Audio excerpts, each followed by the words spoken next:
Hello and welcome to another episode of the Type Tools podcast. I'm Jacie and we have expert Scott here.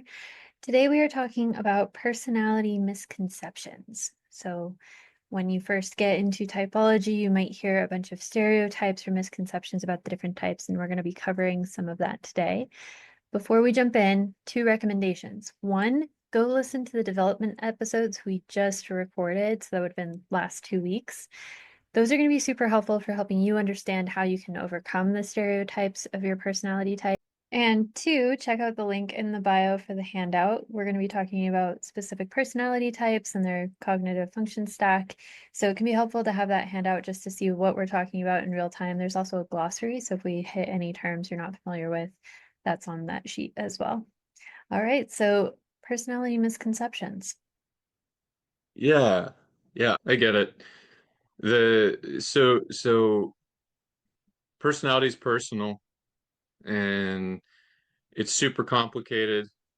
And my job is taking that really complicated topic and making it easier to see. So when you're looking at, let's say so I am not a football coach, but a football coach, when he's watching a game of football being played, will because he's lived his life watching football and watching players and so on, what he's seeing is not the same thing as what I'm seeing when I watch a football game. And sometimes, if you watch someone who knows a lot about any subject, they can look closely at something in a way that they can because they've watched it so many times. What they see and what you see is fundamentally different, and they can draw you in and point out something like this. So watch the quarterback take two steps back. He's going to look left, he's going to look right, and then he's going to see the offensive line coming up. He's going to make a stutter step and avoid the tackle. All these things are unfolding rapidly on the field, and a regular person is going to notice all sorts of things, but the football coach is going to notice all of these little things occurring. When it comes to what I'm doing, that's it essentially. So I'm watching a person, I'm paying attention, and I'm thinking, how does what they're doing relate to their personality type? And there are little things that I'm going to be paying attention to that other people wouldn't be. And so my job is to point those things out and show that to an audience. And that can be useful, it might be beneficial, or it might be interesting. Or if you don't value personality type, that may not be so interesting. But generally speaking, I like watching people who are highly gifted at their field perform. So I'll sometimes watch rock climbing videos and see how people, and I've done that twice in my life. And so it's just really interesting doing that. And the reason I'm bringing this up is because what we're going to be talking about today are these little subtle things, these quiet things that if you're not observing closely, you would miss. And that's, I see as the point of today's episode. So when you, the listener, first get into typology, you're going to be given like the memes and the broad strokes of what the different personality types are. And everyone's unique and different. We have different childhoods, different life circumstances that is going to make that manifest differently in everyone. And that's really what Scott is looking for. Funnily enough, I was talking to a mutual acquaintance yesterday and they called him the Sherlock Holmes of personality, which I thought was just perfect. So, what would you say are the most common misconceptions people have about typology when they first discover it? That you are totally in a box, that this is a prison cell for your mind and personal growth, and you can't be anything other than what your type says it is. I think that's the biggest mistake. How very direct of you. This is a 40-minute podcast. I only have 4 questions. Let me expand upon that. I know in the last episode we had talked about some people over-identifying with their type as a way to kind of excuse their behavior, where they're like, oh, I'm an INTJ, so social stuff is hard for me, so that's my excuse, that's why I don't do it. And you're saying that people think that typology can put people in boxes, but really it can be a tool, especially with the cognitive function stack, to see what areas you might be able to develop in or grow in or become better at. Yeah. So I just said sometimes people can see it as a box or a constraint. Well, one thing you can think about here is a natural ability or gift. Since we started with football, we'll just move with that. And we could do anything. We could do artists, we could do athletes, we could do just a scientist. So, but let's go back to football. So they have specific positions in football, and there's a physical makeup for each of those positions. And if you're a big, heavy set guy, it would be better for you probably to be in a position where you can leverage being a big, heavy set guy. And in fact, there are positions in football that say, we want you to be as big and heavy set as possible, especially if you're offensive or defensive line. So the guys, blocking and pushing and shoving and so on. And if you're really fast and really speedy and you can make quick pivots and you can move and angle and that kind of thing, you wouldn't want to be put in the same position as the heavy set guy. To use those abilities, it would be better for you to be maybe a wide receiver where the quarterback's going to throw, you're going to escape, the defense, and you're going to run. I think this is true with personality type. You're going to have certain skills and abilities that will be better used in different positions. As an INTJ, I have kind of found that I have to intentionally balance my time. I naturally have preferences, but if I only ever accommodate those preferences and never go outside of that box, then I become a less flexible, adaptable person when I am put in situations where I need to use the lower functions in my stack. So an example would be I work in sales, which I think is weird for an INTJ, but Yeah. I also balance that with a lot of actual customer implementation where I get to work in spreadsheets and I get to do kind of more design work sometimes. And what I found is I can't do all one. I can't do just my preferences. I can't just do the things that are hard for me. I have to do a little bit of both. My preferences so I feel fulfilled and like I'm doing well at things, and the hard things so that I develop as a human being and I become more adaptable over time. Yeah. And we're talking about misconceptions. So a misconception about INTJs would be that they're cold and they don't feel anything because to the outside observer, they're not warm and effusive in the same way that you might see with like a more extroverted demonstration of the emotional component. So like an ENFP or an ENFJ or an ESFP, where the F is more clearly demonstrated. The INTJ is feeling more things quietly and beneath the surface and hidden, but that doesn't mean that they're not feeling. It just means that it's less visible to other people. And so the way that the INTJ can break that stereotype is learning how to lean into the physical expression of their care, devotion, and connectedness with other people. So they can choose to lean into those areas when they emerge naturally. So one thing I do, because historically I've been called, well, the stereotype for INTP is that they're warm robots. So I'm by the stereotype a warm robot. And the way that looks is there's a lot of these intellectual calculations going on all the time. Everything's hyper intellectualized. If there can be something to be analyzed or extracted, it will be, because that's what INTPs do. They take everything and they're like looking for, well, why is it this way and how come? What's going on there on an intellectual level? And it's endless. That's what you're doing. If you're leading with introverted thinking, you're just going to be thinking about stuff.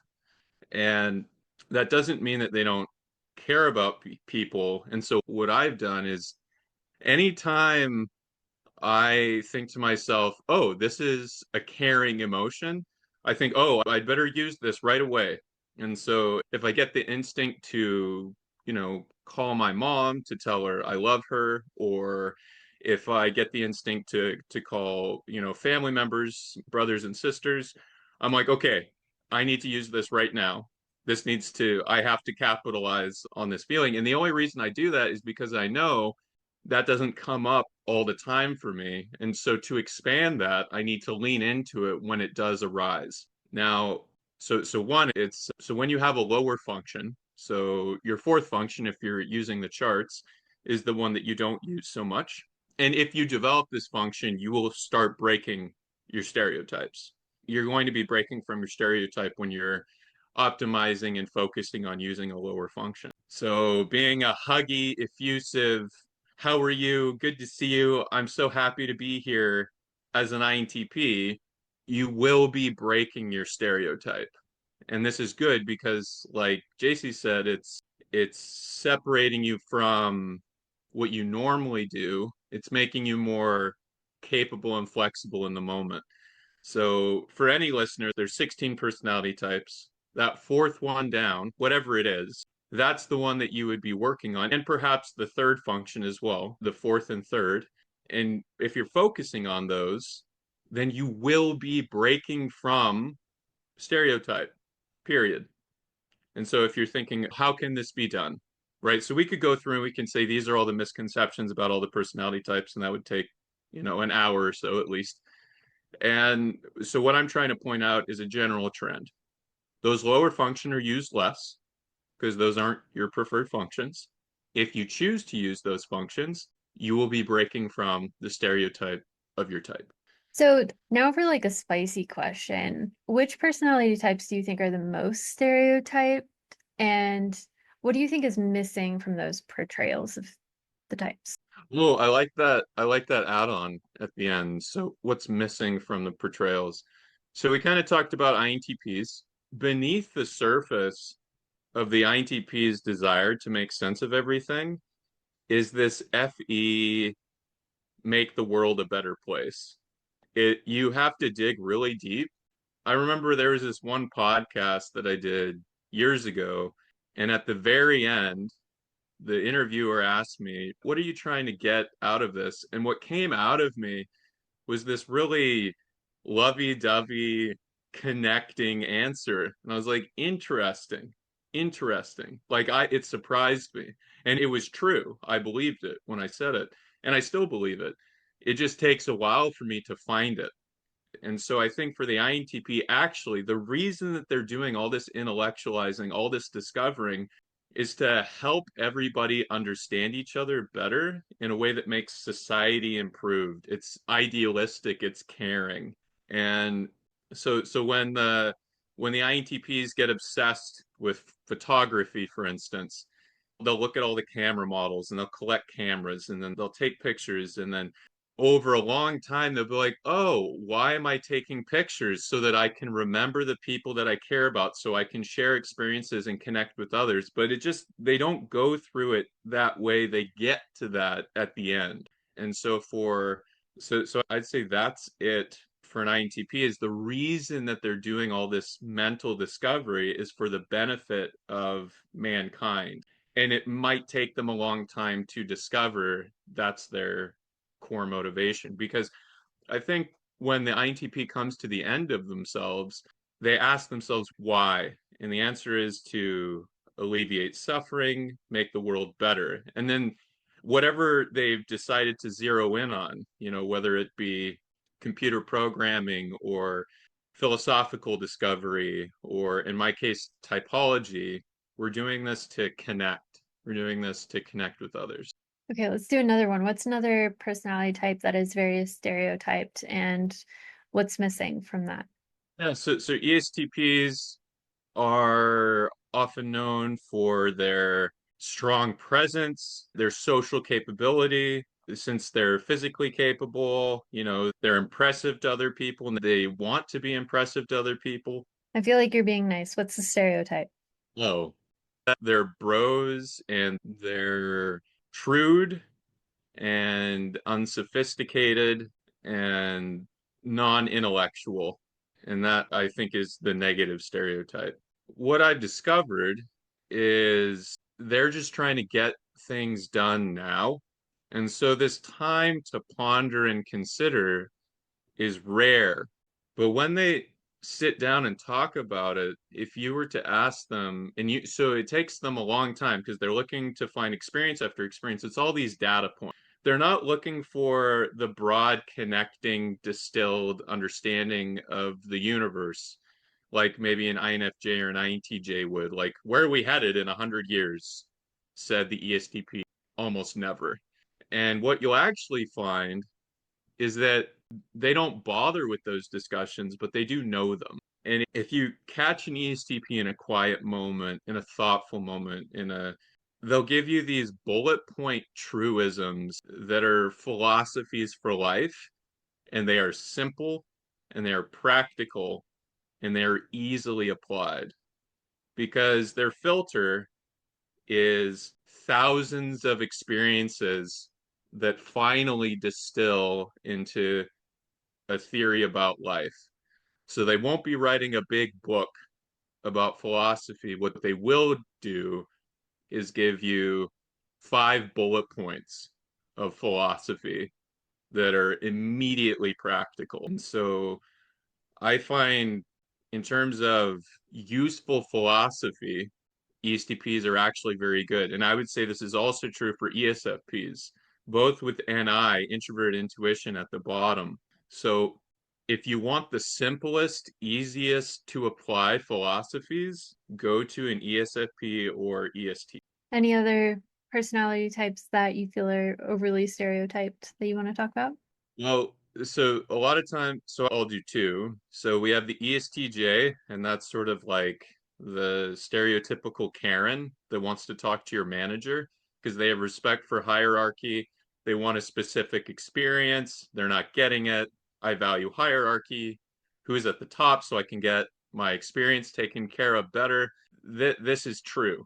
You'll see this emerge. It's most evident. And then to a lesser degree, you might see that in ENFPs and INFPs because they're using all of the same function. But ESTPs, that's what shows up on the internet when they get ragey and they do the Karen thing. ESTJs. And ESTJs, yeah.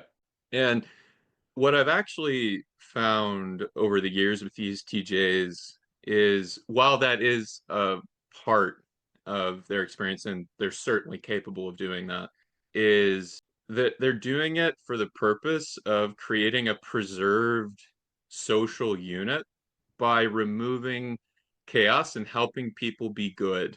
Helping people be good. And you're right, or the stereotype is right in that sometimes that's done really badly. And so as the ESTJ grows and remembers the past and all their experiences, you'll actually find that there's an enormous amount of care. So they'll remember all the past with SI and think about how things get done quickly. But at the core, in those lower functions, you'll find that they want to help people get on a beautiful path forward. And so beneath all of this rule and regulation is a desire for worthy and good principles to emerge in the lives of society and the people around them.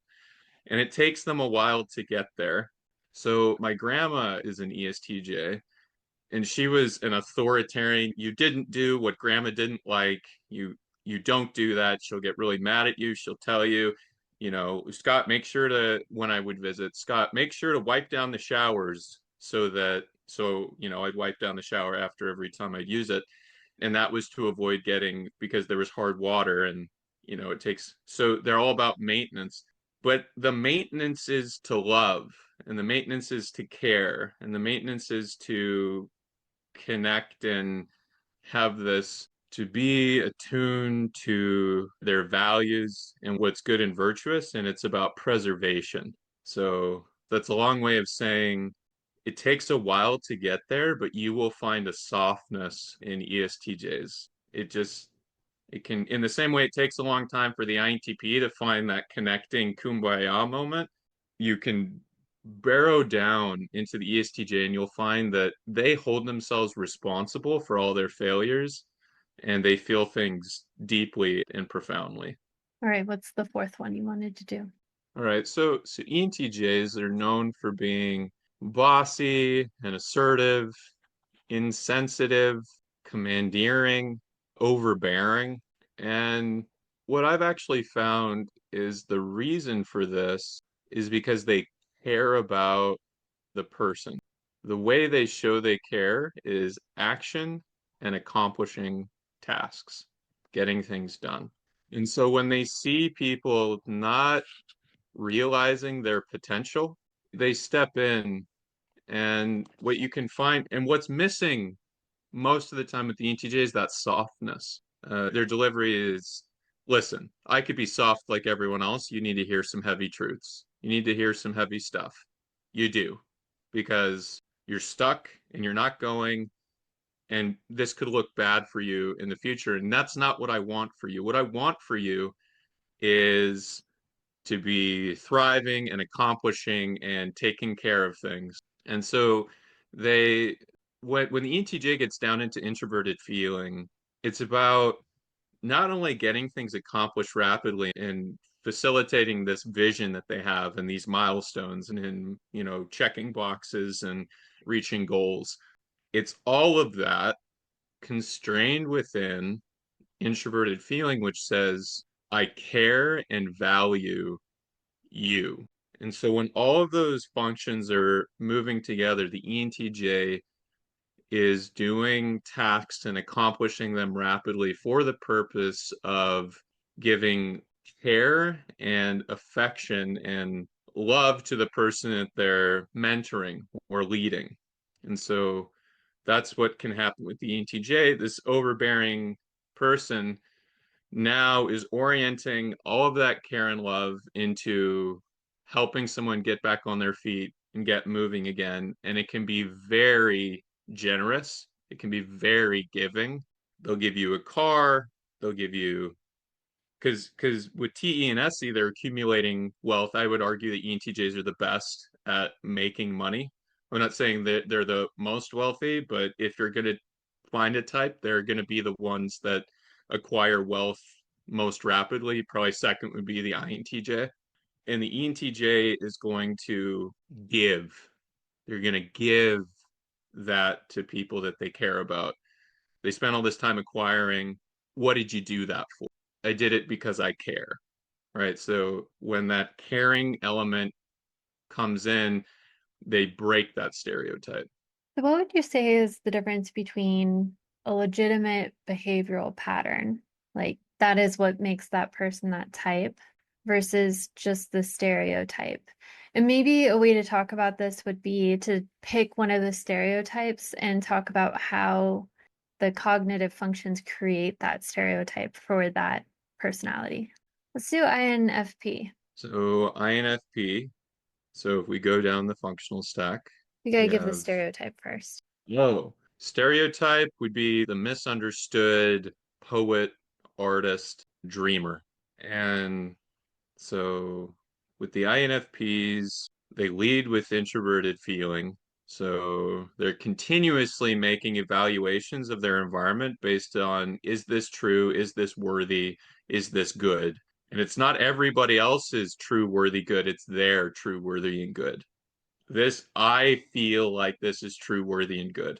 And then down, it's where are people headed? What's going on? What are the patterns with extrovert intuition? What could be? What might be? So that's where the dreaming component comes in, is this FI mixed with this NE. So it's fun, interesting, cool, engaging FI plus NE. And then we have beneath that introverted sensing, which is what have I done? There's a right way to experience things, and it's the way I've experienced them. It's the ways that make me feel comfortable. It's my experience. And then at the bottom, we have extroverted thinking, which says, what do other people think? What are other people's ideas? What do experts say about this? So it's not asking what do I think, it's taking in what other people think. So it's quoting people, it's absorbing information.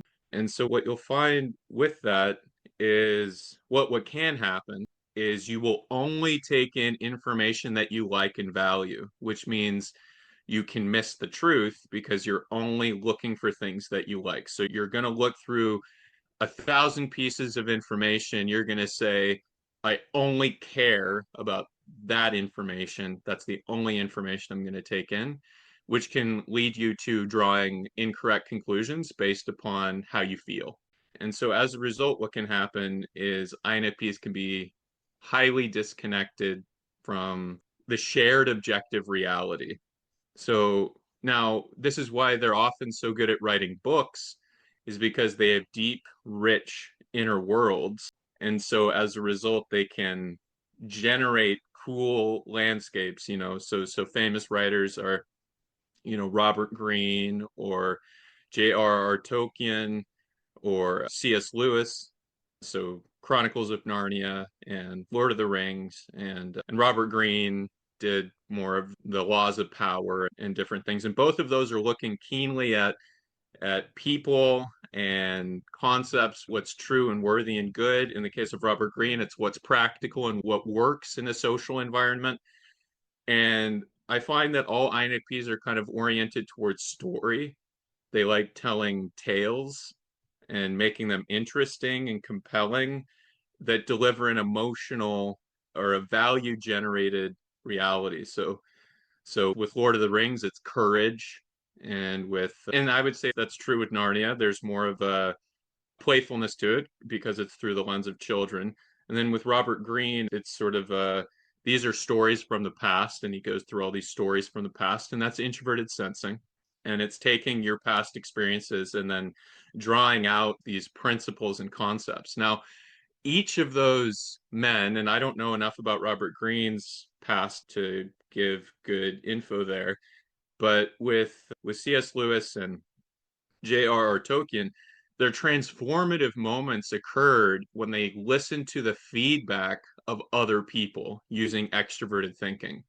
So they had their own position, their own value system, and then they heard what other people had to say. They listened to it, they took it in, and they transformed themselves. So that's what's really interesting is so much development can come in when you temporarily choose to hop into these lower functions. Your life will be more complete because the missing pieces are what adds it's sort of like a little bit of yeast leavens the loaf. So hopping into these lower functions adds body and strength and totality to your functional stack. And so for the INFP, that's extroverted thinking. Listening to feedback, not necessarily that you like, but that you need. And that can be painful and it can be wondrous. It can be beautiful. And that's why we have those books.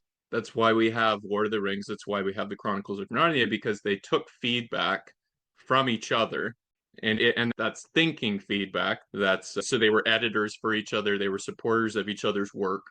It was extroverted thinking that moved those men ahead. They had what they needed in terms of the bright and varied and interesting inner worlds, but they needed the feedback from other people to turn that into books and things that other people could hear and listen to and be rewarded for their rich inner worlds. So it definitely sounds like overcoming the misconceptions or the stereotype of your personality type really comes down to developing those lower functions. And definitely check out the last two episodes we did about cognitive development if you haven't already.